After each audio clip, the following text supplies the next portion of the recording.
नेहा की शादी उसके माता पिता ने बड़े अरमानों से की थी। वो पढ़ी लिखी, सुंदर और समझदार लड़की थी। बीएड करके उसने सरकारी स्कूल में जॉब भी शुरू कर दी थी, लेकिन उसके ससुराल वाले नहीं चाहते थे कि वो बाहर काम करे। शादी के कुछ ही दिनों बाद उसका असली संघर्ष शुरू हो गया। सास दिन रात ताने देती, बहू, हमारे खानदान की औरतें नौकरी नहीं करती, घर का काम करो, ये बाहर की हवा लगाना बंद करो। ससुर का व्यवहार भी बेरुखा था। वे कहते, हमारे बेटे को कोई कमी नहीं है, तू कमा भी ले तो क्या, घर के काम से फुर्सत होगी तब ना। पति रोहित शुरू में तो कुछ नहीं बोला, लेकिन धीरे धीरे वो भी मां के बहकावे में आ गया। नेहा को ऑफिस जाने से रोकने के लिए वो रोज झगड़ा करता। एक दिन उसने नेहा का स्कूल जाने वाला बैग ही फाड़ दिया और कहा, अब रोज रोज बाहर जाने की जिद मत करना, घर के काम कर, मेरी इज्जत मत उतरवा मोहल्ले में। नेहा का दिन सुबह 4 बजे से शुरू होता।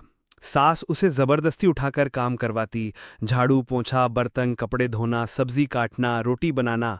अगर कभी नेहा थककर बैठ भी जाती तो सास चिल्ला उठती, तेरे मायके में तो तुझे रानी बनाकर रखा होगा, यहां हमारी गुलामी करनी होगी। ससुराल के लोग उसकी पढ़ाई का मजाक उड़ाते, इतना पढ़कर भी रोटी गोल नहीं बना सकती, बेकार पढ़ाई थी तेरी। रोहित उसे मारता भी था। कभी गुस्से में बेलन फेंक देता तो कभी हाथ पकड़कर खींचते हुए कमरे में बंद कर देता। नेहा की आंखें रोज रो रोकर सूज जाती। उसके माता पिता को भी ससुराल वाले सच नहीं बताते थे। जब भी नेहा रोती हुई मायके फोन करती, मां कहती, बेटी सह लेना, औरत को ही समायोजन करना पड़ता है, ज्यादा बोलेगी तो तलाक दे देंगे। नेहा अकेली पड़ गई। उसका आत्मविश्वास धीरे धीरे मर रहा था। वो दिन रात सोचती, क्या मेरा कोई मूल्य नहीं, क्या मेरी पढ़ाई, मेहनत, सपने सब व्यर्थ हैं। एक दिन स्कूल से उसकी सहेली रिद्धिमा मिलने आई। रिद्धिमा ने नेहा की हालत देखी, सूखा चेहरा, कांपती आवाज, डरी हुई आंखें। उसने पूछा, नेहा, तुझे कब तक ये सब सहना है? तू जानती है ना, घरेलू हिंसा अपराध है। तेरी नौकरी भी गई, आत्मविश्वास भी। अब तुझे खुद के लिए खड़ा होना होगा। रिद्धिमा की बातें नेहा के दिल में उतर गईं। अगले दिन सुबह सुबह नेहा ने अलमारी से अपनी सारी डिग्रियां, सर्टिफिकेट्स निकाले।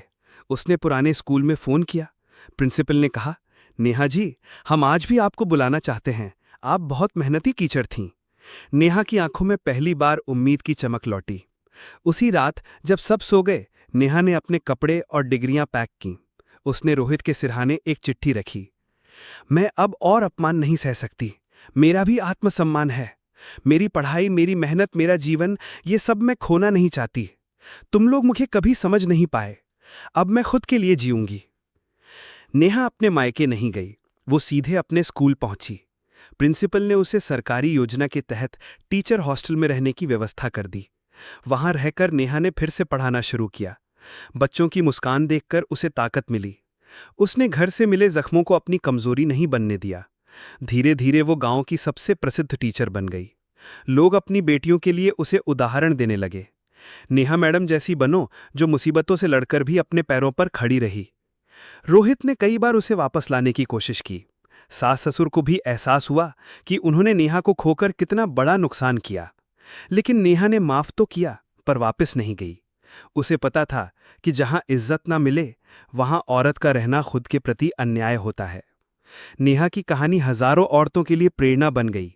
उसने अपने गांव में स्वाभिमान केंद्र खोला, जहां पीड़ित महिलाएं नौकरी के लिए ट्रेनिंग लेने लगीं। नेहा उन्हें सिखाती, रिश्ते जरूरी हैं, लेकिन उससे भी जरूरी है खुद का आत्मसम्मान।